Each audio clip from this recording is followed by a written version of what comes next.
साथियों, आज 9 अप्रैल 2025 है और दिन बुधवार का है।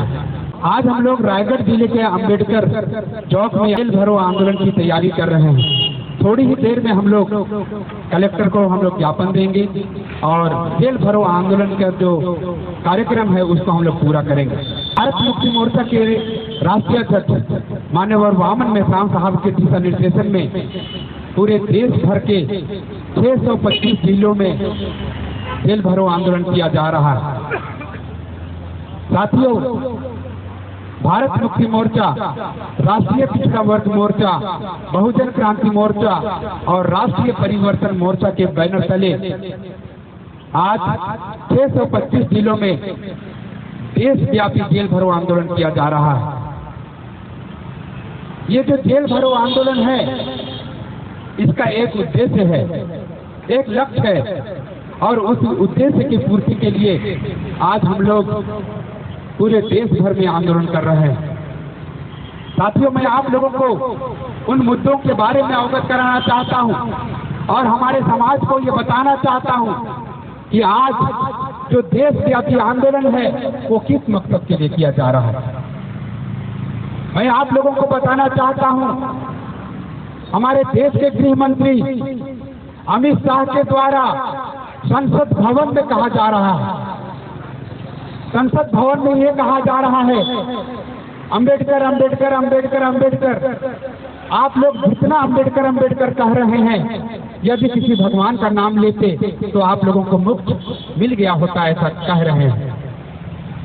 और ये ऐसा कहने के पीछे में अमित शाह हमारे महापुरुषों का अपमान कर रहे हैं। आज हमारे देश में जो लोकतंत्र है, उस लोकतंत्र में 4 पिलर होते हैं और 4 पिलर में अगर आप लोग देखेंगे तो सस्ता मोटी जाति के 3.5% विदेशी आर्यों का आज कब्जा है साथियों। और ये लोग हमारे लोकतंत्र के 4 पिलर पर अनियंत्रित नियंत्रण कर चुके हैं, जिसकी वजह से हम लोगों की समस्याओं का समाधान नहीं हो रहा है। मैं आप लोगों को बताना चाहता हूं,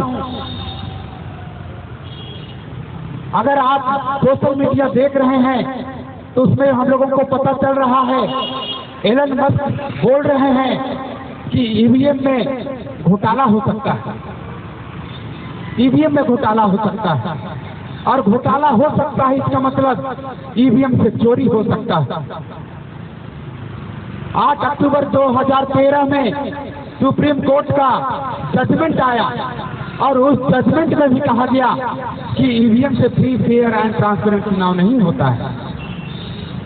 जब ईवीएम से फ्री, फेयर एंड ट्रांसपेरेंट चुनाव नहीं होता है, इसका मतलब उसमें घोटाला होता है।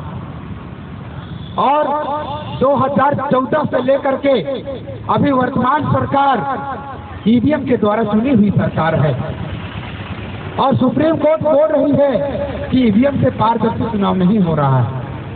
इसका मतलब अभी वर्तमान में जो सरकार काबिज है वो ईवीएम में घोटाला करके पूरे देश भर में कब्जा कर रही है। मैं आप लोगों को बताना चाहता हूं, जब हमारे देश में ईवीएम नहीं था तो हम लोग बैलेट पेपर से चुनाव कराते थे और उस बैलेट पेपर में हम लोग मनचाहा तरीके से उस प्रत्याशी को वोट देते थे, उसको देखते थे, समझते थे, जानते थे, उसके बाद में हम उसमें मुहर लगाते थे। लेकिन आज जब हमारे देश में ईवीएम लागू है, हम लोग बटन दबाते हैं तो बटन दबाने तक ही हम लोगों को पता चलता है, लेकिन ईवीएम में वोट किस प्रत्याशी को जा रहा है ये हम लोगों को दिखाई नहीं देता। अभी ट्रंप साहब भी नेशनल मीडिया पर कह रहे हैं कि ईवीएम में घोटाला हो सकता है। वे भारत सरकार को कह रहे हैं कि आप लोग बैलेट पेपर में आ जाइए। मैं आप लोगों को बताना चाहता हूं कि बैलेट पेपर जब तक नहीं आएगा तब तक हम लोगों को आंदोलन करने की आवश्यकता है।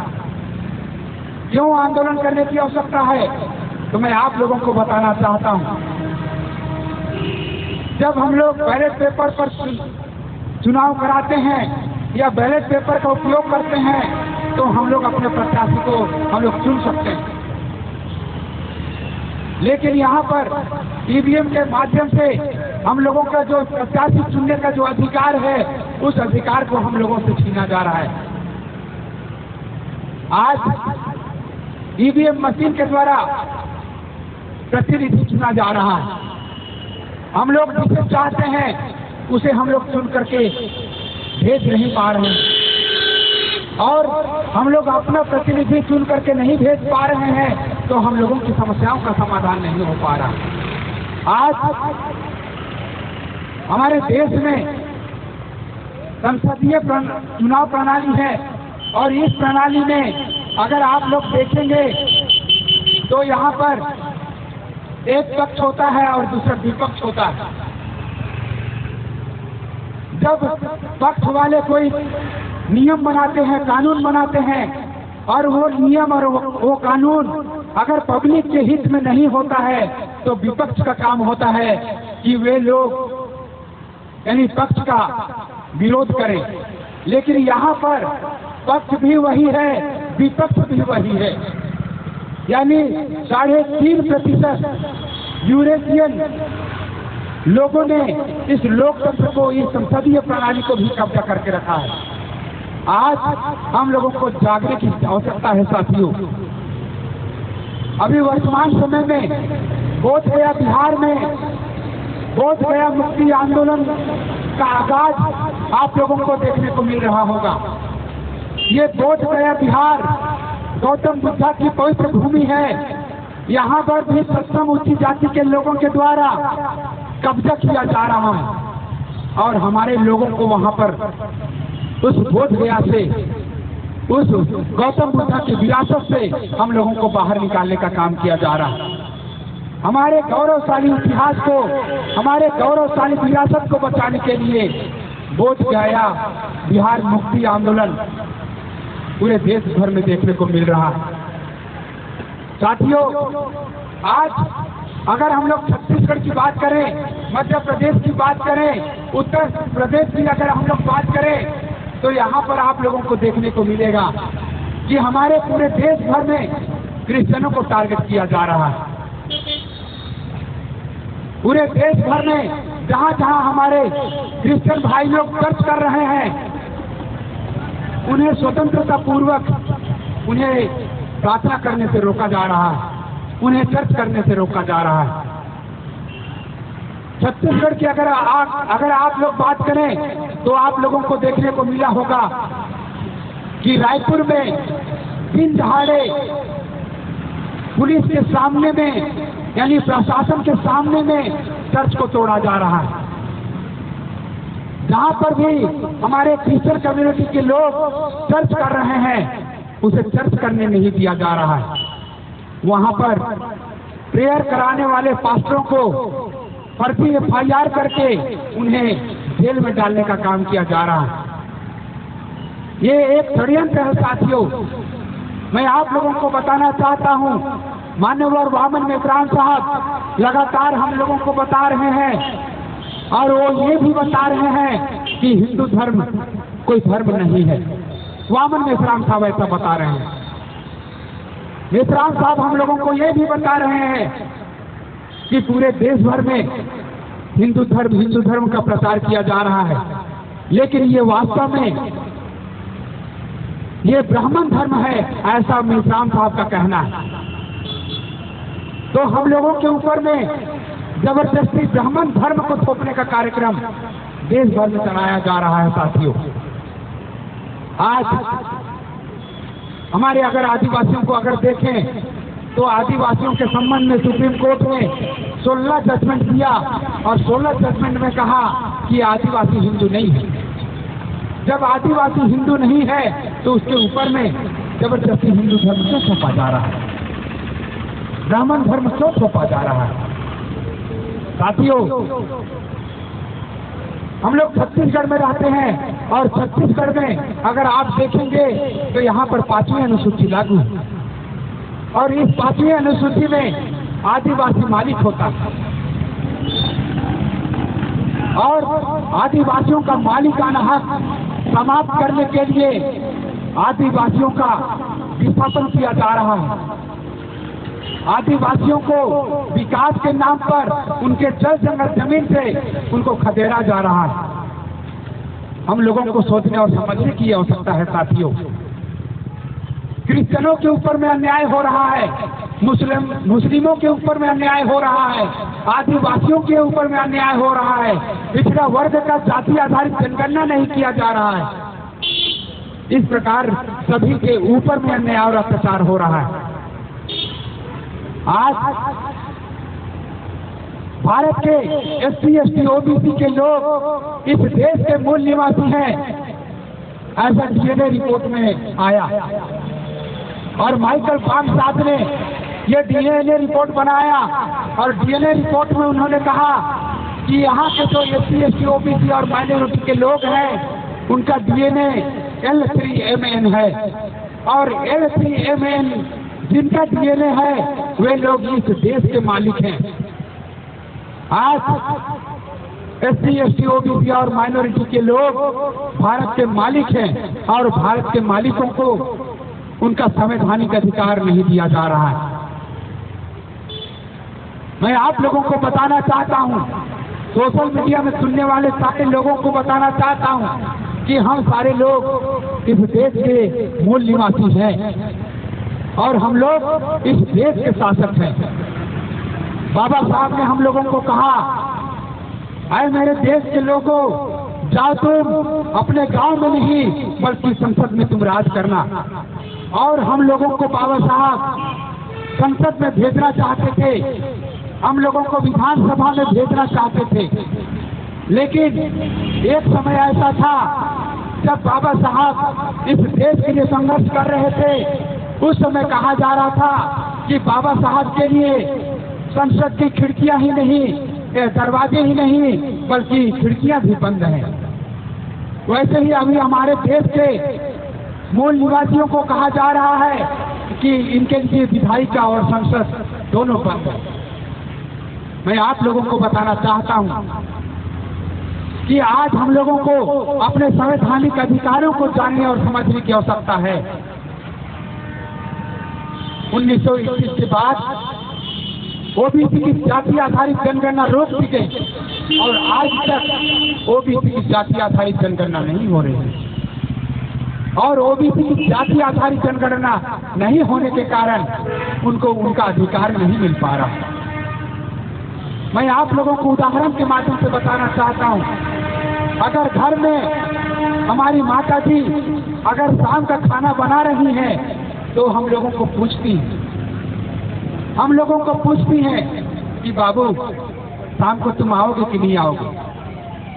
तब हम बोलते हैं कि माँ जी आप किससे पूछ रही हैं। तो माता जी हम लोगों को बोलती हैं, बेटा अगर तुम आओगे तो तुम्हारे हिस्से का खाना बनाऊंगी और नहीं आओगे तो मैं नहीं बनाऊंगा। मैं आप लोगों को बताना चाहता हूं साथियों, जब घर में हमारी माता जी हम लोगों के लिए एक टाइम का खाना बनाती हैं तो भी हम लोगों का गिनती करती हैं। लेकिन आजादी के इस 78 साल में OBC की जाति आधारित जनगणना नहीं हो रही। आज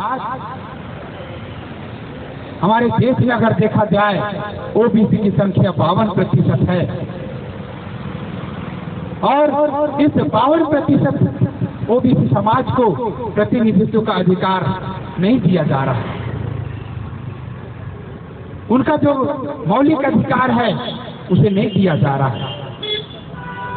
मैं आज इस मंच से ये कहना चाहता हूं साथियों, आज हम लोगों को एकजुट होने की आवश्यकता है। बाबा साहब हम लोगों को एकजुट करना चाहते थे और उन्होंने हम लोगों को कहा, शेड्यूल कास्ट फेडरेशन में कहा, केवल आदिवासियों के इकट्ठा आने से ये आंदोलन सफल नहीं हो सकता है। केवल शेड्यूल कास्ट के इकट्ठा आने से ये आंदोलन सफल नहीं हो सकता है। इसलिए जरूरत है OBC को अपने साथ में लो और आंदोलन को सफल करो। बाबा साहब ने हम लोगों के लिए मौलिक अधिकार दिया, संवैधानिक अधिकार दिया। अगर हम लोग संविधान पढ़ें तो हम लोगों को ये दिखाई देगा कि 801 जाति के आदिवासियों को जोड़ने के लिए उन्होंने अनुसूचित जनजाति बनाया। 1600 जाति के शेड्यूल कास्ट के लोगों को जोड़ने के लिए उन्होंने शेड्यूल ट्राइब बनाया, शेड्यूल कास्ट बनाया। ओबीसी के 3743 जाति के लोगों को जोड़ने के लिए उन्होंने अदर बैकवर्ड क्लास बनाया।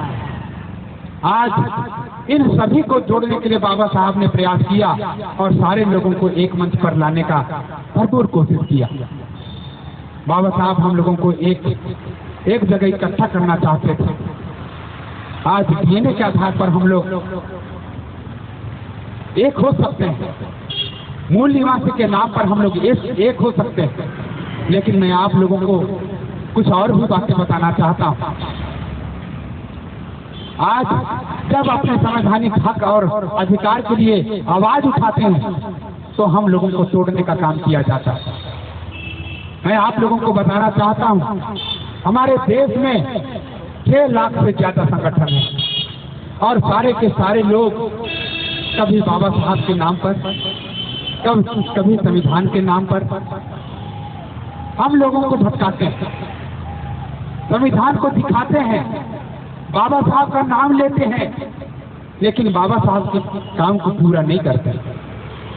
बाबा साहब ने हम लोगों को कहा,